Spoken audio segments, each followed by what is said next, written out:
हरि ओम वक्रतुंड महाकाय सूर्यकोटि समप्रभ निर्विघ्नं कुरु मे देव सर्वकार्येषु सर्वदा। प्रिय दर्शकों नमस्कार, मैं पंडित श्रीकांत शर्मा ज्योतिषाचार्य आज के वीडियो में आपका हार्दिक स्वागत करता हूँ। वीडियो अंत तक देखें, अच्छा लगे तो लाइक करें, शेयर करें और चैनल को सब्सक्राइब जरूर करें। चलिए शुरू करते हैं आज के वीडियो को। आज के वीडियो में हम चलित कुंडली के बारे में चर्चा करेंगे कि चलित कुंडली क्या है और इसको कैसे देखा जाता है, इसका अध्ययन कैसे किया जाता है। चलित कुंडली और लग्न कुंडली में क्या फ़र्क है। लग्न कुंडली में जो ग्रह होते हैं वो जन्म के समय में जो ग्रह जिस राशि में स्थित होते हैं उनको स्थापित कर दिया जाता है, उस हिसाब से लग्न कुंडली बन जाती है। लग्न किसे कहते हैं ये समझिए। जातक का जो जन्म समय होता है उस समय पूर्व दिशा में राशि चक्र में जो राशि उदित होती है या जिस राशि का उदय होता है वह राशि जातक का जन्म लग्न कहलाती है। जैसे इस कुंडली में देखें तो ये जातक की कुंडली है, इसका जन्म है 26 मार्च 2025, जन्म समय है शाम को 4:58 और जन्म स्थान है कोटा। तो अब पंचांग में देखने पर जात होता है कि दोपहर 2:29 से शाम 4:46 तक जो है सिंह लग्न है। उसके बाद में सिंह के बाद में कन्या लग्न प्रारंभ हो जाएगा। तो इस जातक का जन्म जो है हुआ है 4:58 पर, यानी 4:46 पर सिंह लग्न ही चल रहा था, इसलिए यहाँ पर सिंह लग्न लिखा गया है। यदि मान लीजिए किसी जातक का जन्म ये जैसे सिंह लग्न के प्रारंभ, कई बार क्या होता है कि दो बराबर के भाई बहन या दो बराबर के भाई या बहन एक ही दिन पैदा होते हैं, लेकिन उनका जो टाइम ऑफ बर्थ होता है वो उनमें कुछ मिनट का ही अंतर होता है। फिर भी उनके स्वभाव में, आचार विचार में, व्यवहार में, व्यक्तित्व में अंतर आता है। ऐसा क्यों होता है? वो होता है चलित कुंडली के कारण। क्योंकि देखिए इस जातक का जन्म जैसे हुआ है, इस जातक का जन्म 4:58 पर शाम को हुआ 26 मार्च 2025 को। उस समय उस समय सिंह लग्न चल रहा था, इसलिए इसका जन्म लग्न सिंह हुआ। यदि मान लीजिए जैसे यह लग्न कब तक चलेगा 4:46 तक चलेगा। अब अगर मान लीजिए किसी जातक का जन्म 4:46 से थोड़ा पहले, थोड़ा बाद में, 46 से थोड़ा बाद में, जैसे 4:48 पर किसी जातक का जन्म हुआ मान लीजिए, और यहाँ पर 4:58 जन्म समय है। मैं 4:48 बता रहा हूँ। तो 4:48 पर जो है 4:48 पर जो है वो सिंह लग्न परिवर्तित हो जाएगा। सिंह लग्न के बाद में कन्या लग्न प्रारंभ हो जाएगा। तो यहाँ पर जो 5 नंबर की गिनती लिखी है वहाँ 6 आ जाएगी। 6, 7, 8, 9, 10, 11, 12, 1, 2, 3, 4, 5 इस तरह से अंक लिखे होंगे, अर्थात वो लग्न बदल जाएगा। वैसे देखा जाए तो लग्न हर 2 घंटे में चेंज होते हैं, क्योंकि जो चक्र होता है राशि चक्र वो 360 अंक का। जैसे ये राशि चक्र है, इसको ये पूरा हुआ 360 अंक का। अब इसको पूरे 12 राशि में भ्रमण करने में लगते हैं 24 घंटे। तो यदि 12 राशि में 24 घंटे में एक राशि चक्र 12 राशि का भ्रमण करता है, तो यदि एक राशि का भ्रमण कितने घंटे में करेगा राशि चक्र? तो क्या करेंगे कि 24 से जब हम 12 का भाग देंगे तो 12 दूनी 24 से जब हम 12 का भाग देंगे तो 12 दूनी 24 दो बार जाएगा, भाग 2 बार जाएगा, यानी कि 2 घंटे में लग्न परिवर्तित होता है, लग्न चेंज होता है। 2 घंटे में, लगभग 2 घंटे के अंदर लग्न चेंज होता है। इस तरह से हर 2-2 घंटे में लग्न चेंज करके 24 घंटे में पूरे 12 लग्न का चक्कर राशि चक्र में लगता है। अब जैसे मान लीजिए, अब इनके व्यक्तित्व में अंतर क्यों आता है, स्वभाव में अंतर क्यों आता है? इसका कारण है ग्रहों की डिग्री, भावों की डिग्री।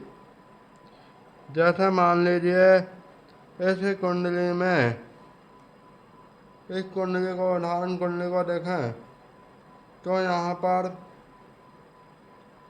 शनि की डिग्री है। यहाँ पर शनि की डिग्री को लें तो 29 डिग्री है, और शनि के साथ कौन बैठा है? चंद्रमा बैठा है। शनि के साथ चंद्रमा की डिग्री है, चंद्रमा की डिग्री है 1 डिग्री। ये मैंने लिख रखा है। उस दिन की जो जन्म पत्रिका थी था उनके ग्रह स्पष्ट ये हैं। यहाँ पर गौर से देखिए, चंद्रमा की डिग्री है 1 डिग्री और शनि की डिग्री देखो तो 29 डिग्री है। अब डिग्री डिफरेंस ज़्यादा है। अब शनि और चंद्रमा की युति है तो देख कर तो यूँ लगेगा कि विषयोग है, परंतु नहीं होगा, क्योंकि एक तो शनि अपनी राशि में बैठा है। लेकिन अगर मान लीजिए यहाँ पर 10 या 11 के अलावा कोई और अंक होता तब भी यह विषयोग नहीं लगता। क्यों? क्योंकि चंद्रमा की डिग्री है 1 डिग्री और शनि की डिग्री है 29 डिग्री।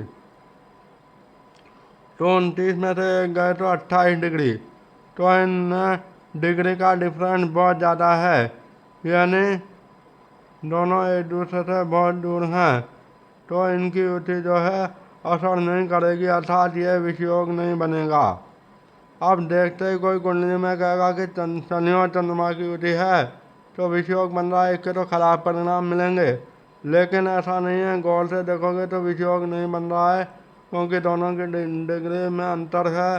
अंतर होने के कारण इनके फलित में भी अंतर आएगा। इस तरह से फलादेश में अंतर आता है, क्योंकि चलित चक्र में वह जो है शनि जो है, शनि इसमें देखो 10 राशि के, मतलब 10वीं राशि मकर राशि के 29 अंक को पार करके वर्तमान में कुंभ राशि में 37 कला 37 विकला पर है। कुंभ राशि के 29 ये जो है कुंभ राशि के 29 अंश, यानी कि कुंभ राशि के भी अंशों को पार करने वाला है। यानी ये शनि जो है मीन राशि में प्रवेश करने वाला है, तो यहाँ से जाने वाला है। उसके रिजल्ट तो कम देगा, सप्तम भाव के रिजल्ट तो कम देगा, और भले ही वो सप्तम भाव में ही क्यों ना हो, सप्तम भाव की अपेक्षा वह जो है अष्टम भाव के रिजल्ट देगा। यहाँ पे मैंने स्पष्ट लिखा हुआ है, लग्न को भी भाव मान के चलें तो लग्न की डिग्री, लग्न भी एक तरह से भाव ही होता है, तो भाव की डिग्री, लग्न की डिग्री कम हो तो ज़्यादा डिग्री वाले ग्रह आगे वाले भाव के परिणाम देते हैं। ज़्यादा डिग्री वाले ग्रह आगे वाले भाव के परिणाम देते हैं। मतलब जैसे शनि की डिग्री ज़्यादा है, शनि वैसे तो इस कुंडली में सप्तम भाव में है, यानी विवाह से संबंधित परिणाम देंगे, पर वह आगे वाले यानी अष्टम भाव के परिणाम ज़्यादा देंगे, क्योंकि इसकी डिग्री ज़्यादा है। क्योंकि सप्तम भाव में 30 अंश को तो 29 अंश को तो पार कर चुका है, यानी जाने वाला है। इसलिए वह अष्टम भाव के परिणाम ज़्यादा देगा शनि। यानी कि अष्टम भाव सबसे बड़ा भाव है, यानी वो नेगेटिव परिणाम देगा शनि अपनी दशा और अंतर्दशा में। इसी तरह लग्न की डिग्री यदि कम हो, भाव की डिग्री यदि कम हो, तो ज़्यादा डिग्री वाले ग्रह आगे वाले भाव के परिणाम देते हैं। और यदि लग्न की डिग्री ज़्यादा है, भाव की डिग्री ज़्यादा है, तो कम डिग्री वाले ग्रह पीछे वाले भाव के परिणाम देते हैं। जैसे कम डिग्री का कोई ग्रह ले लें, जैसे यहाँ पर हम कम डिग्री का जैसे बुध को लें। बुध की 8 डिग्री है। बुध की 8 डिग्री है। बुध जो है मीन राशि में है, इस कुंडली में मीन राशि में अष्टम भाव में है। और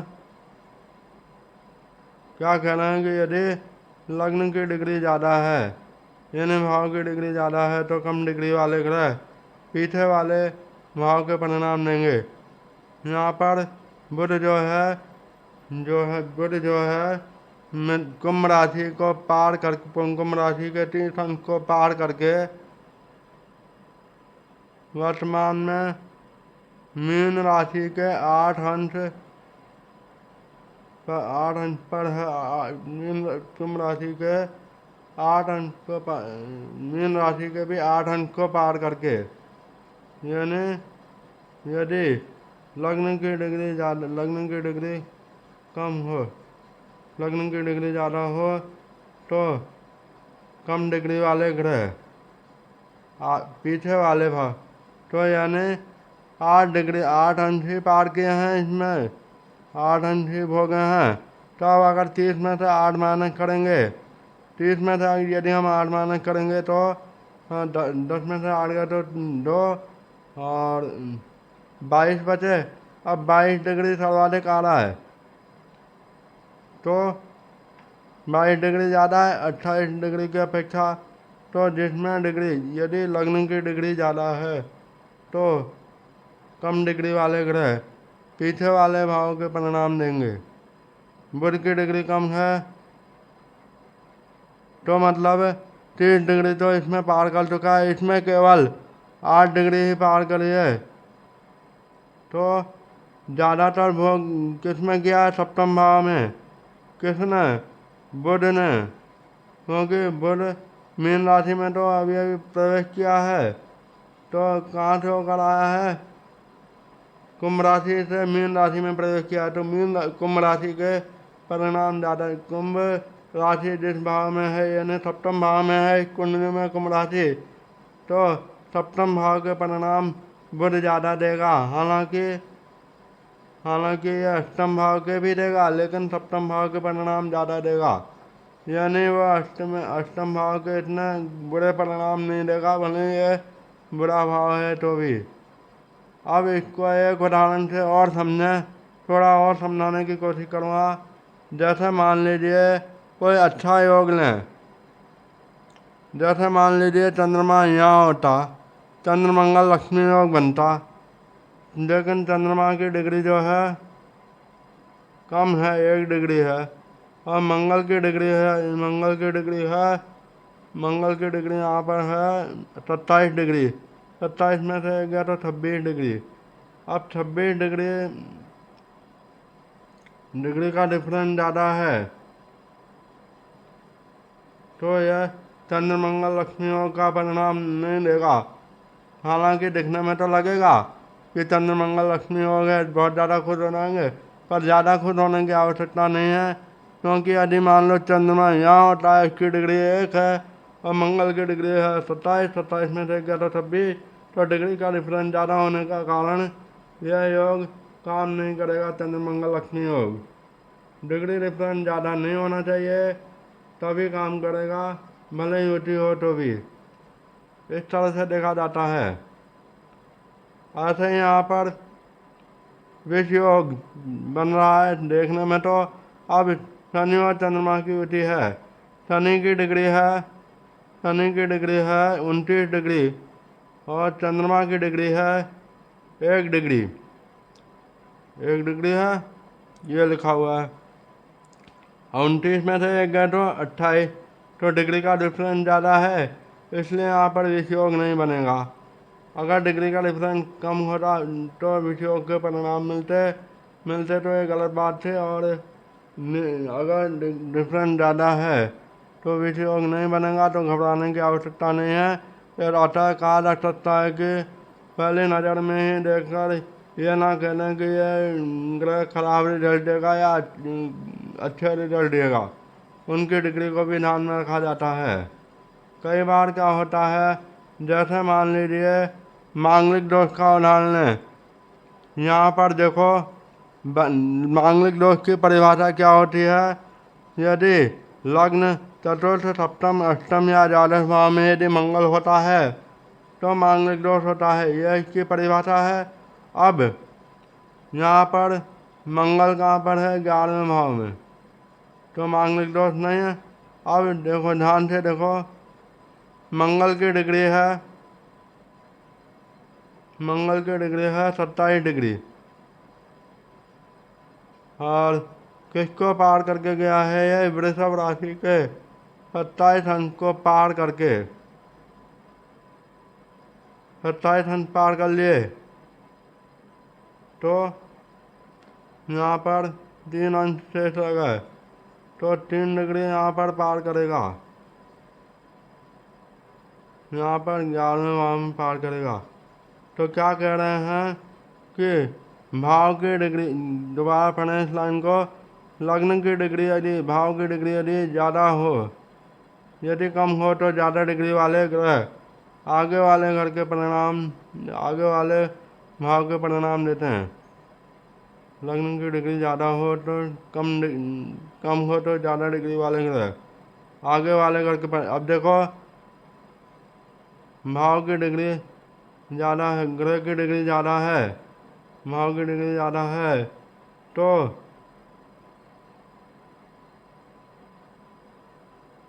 ज़्यादा डिग्री कम है, भाव लग्न की डिग्री कम है ना, 21 डिग्री है। अब देखिए, तो ज़्यादा डिग्री वाले ग्रह आगे वाले घर के परिणाम देंगे। अब यहाँ मंगल की डिग्री ज़्यादा है, तो यानी 27 अंक से तो पार कर लिया है, लगभग यहाँ 12वें भाव में आगे जाएगा, तो आगे वाले घर के परिणाम देगा, 12वें भाव के परिणाम देगा। मंगल 12वें भाव में आ जाएगा चलित कुंडली, चलित चक्र के अनुसार, तो वह अपने आप 12वें भाव के परिणाम देगा। फलस्वरूप वहाँ पर मांगलिक दोष बना, चलित कुंडली के अनुसार मांगलिक दोष बना। इस तरह से देखा जाता है।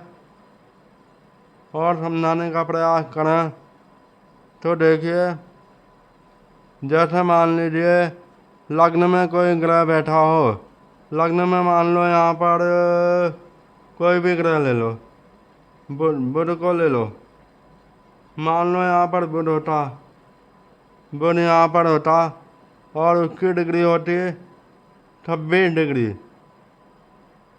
सिंह राशि के 26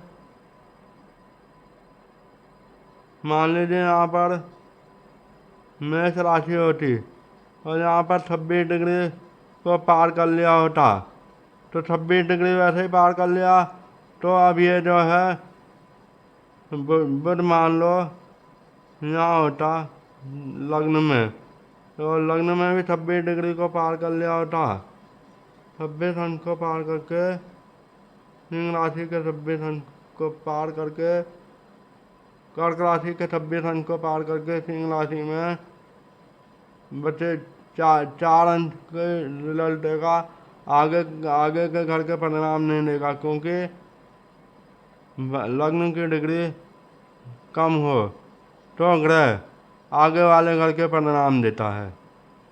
जिसमें भी भाव की डिग्री कम होती है, ग्रह की डिग्री अगर कम होती है तो वह आगे वाले घर, जैसे यहाँ पर शुक्र को देखें तो शुक्र यहाँ पर है 11 राशि 6 अंश 20 कला 59 विकला। तो अब 11 राशि मतलब कुंभ राशि, यानी शुक्र जो है कुंभ राशि को पार करके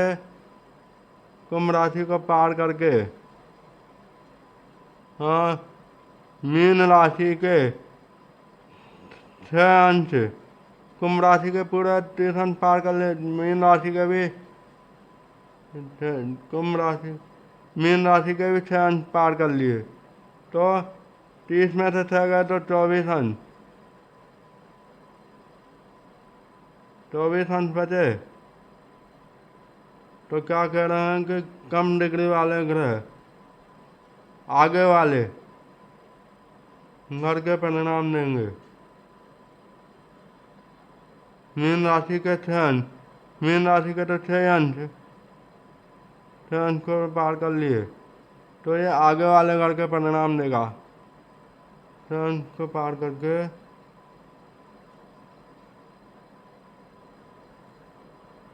6 अंश को पार कर लिया, 6 अंश को पार कर लिया। 26 अंश बचे। 26 अंश के बाद में यह अगली राशि में चला जाएगा, तो ये आगे वाले घर के परिणाम देगा, यानी शुक्र आगे वाले घर के परिणाम देगा। डिग्री कम है, कम डिग्री वाले ग्रह आगे वाले भाव के परिणाम देते हैं।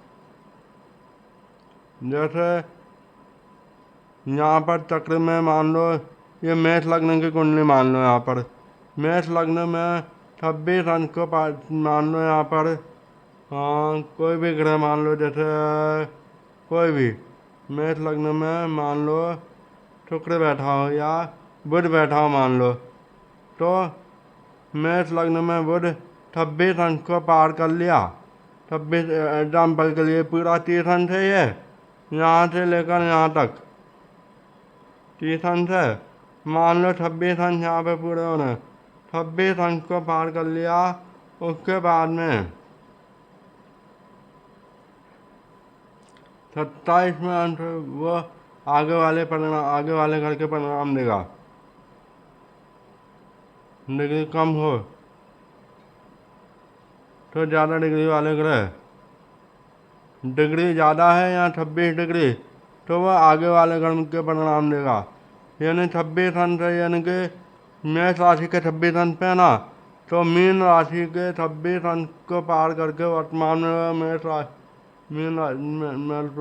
वह मीन राशि को पार करके वर्तमान में वह मेष राशि के 26 अंश पर है। ज़्यादा अंश किस में है, मेष में या मीन में? तो मेष में है, तो मेष राशि जिस भाव में होगी, जैसे मान लो मेष राशि पहले भाव में है, तो पहले भाव के ही परिणाम ज़्यादा देगा। हालांकि इससे पहले वाले भाव के परिणाम भी देगा, वाले भाव के परिणाम, लेकिन ज़्यादातर परिणाम ये प्रथम भाव के ही मिलेंगे। अब ये बताता हूँ मैं कि कब रत्न किस कंडीशन में किसी ग्रह का रत्न धारण करें और किस कंडीशन में नहीं करें, यह भी बताने का प्रयास किया जाएगा। जैसे मान लो क्या होता है कि अच्छे ग्रहों की डिग्री अगर कम होती है तो रत्न के माध्यम से उनकी डिग्री को या पावर को बढ़ाया जाता है, ये बात बताई थी। जैसे मान लीजिए यहाँ पर मंगल को लें, मंगल की सर्वाधिक डिग्री है। जैसे नहीं कोई और ग्रह लें, जैसे शुक्र जो है अष्टम भाव में है, लेकिन डिग्री कम है, तो अच्छी बात है। मान लीजिए ये है शुक्र जो है मान लो चतुर्थ भाव में होता और इसकी डिग्री कम होती, यानी शुक्र शुक्र 7वीं राशि यानी तुला राशि के 6 अंश को पार करके वर्तमान में वृश्चिक राशि में होता, यानी यहाँ होता शुक्र चतुर्थ भाव में, तो 6 अंश को पार करके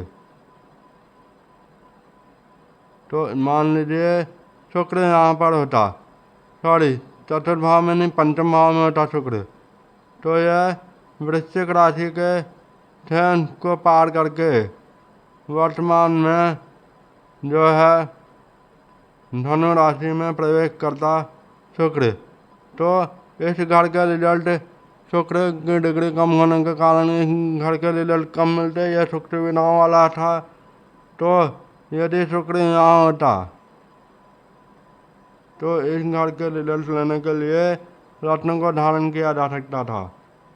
तो इसके बारे में विस्तार से चलता बाद में करेंगे। फिलहाल ये समझना चाहिए कि जिस भाव में ग्रह बैठा हो वह जितने डिग्री पार कर गया हो तो आगे वाला उस हिसाब से फलादेश किया जाता है। डिग्री भाव की डिग्री कम हो तो ज़्यादा डिग्री वाले ग्रह आगे वाले घर के परिणाम देते हैं, वो मैं बता ही चुका हूँ कैसे दिया जाता है। और ये जो चलित कुंडली का संविभाजन जो प्रक्रिया जो है वह पाराशरी ज्योतिष के अनुसार है। इसके अलावा दो पद्धति और होती हैं, एक होती है वैदिक पद्धति, एक होती है कैपी एस्ट्रोलॉजी। पर लेकिन सबसे ज़्यादा प्रचलित पाराशरी एस्ट्रोलॉजी है। उसमें चलित चक्र का वर्णन किया गया है, चलित कुंडली का वर्णन किया गया है, और इस चलित कुंडली की वजह से ही जातक के चरित्र में, स्वभाव में, फलादेश में थोड़ा बहुत अंतर आ जाता है। भले ही उनके जन्म समय में थोड़ा सा ही अंतर हो तो भी कभी कभी अंतर इसलिए आता है। यदि मान लीजिए लग्न कुंडली और चलित कुंडली दोनों, यानी लग्न कुंडली और चलित चक्र कुंडली में दोनों में ग्रहों की स्थिति सेम है। मान लीजिए जैसे गुरु की बात करें तो गुरु जैसे इस कुंडली में दसम भाव में वृषभ राशि में है, अब वही स्थिति यानी चलित कुंडली में भी गुरु दसम भाव में वृषभ राशि में हो तब तो कोई दिक्कत है नहीं। और यदि चलित कुंडली में गुरु जो है, बृहस्पति जो है नवम भाव में हो और लग्न कुंडली में दसम में हो तो इनके फलादेश में थोड़ा बहुत अंतर आ जाता है। सटीक फलादेश के लिए चलित कुंडली का अध्ययन भी आवश्यक है। अगर इनमें अंतर होता है तो फलादेश में अंतर आ जाता है।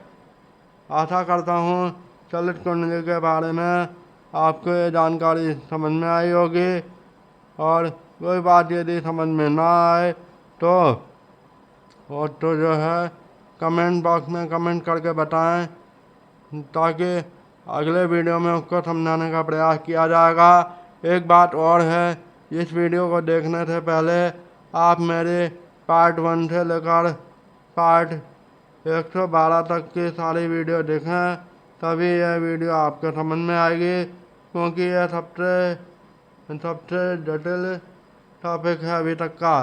सीधे आप यहाँ सबसे कठिन टॉपिक है अभी तक का। अगर आप सीधे यहाँ पर आए हैं तो कुछ भी समझ में नहीं आएगा चलित चक्र के बारे में जो मैं समझाया आज के वीडियो में। तो आज के लिए बस इतना ही काफ़ी है। मिलते हैं अगले वीडियो में किसी नई जानकारी के साथ। तब तक के लिए नमस्कार, जय श्री कृष्णा।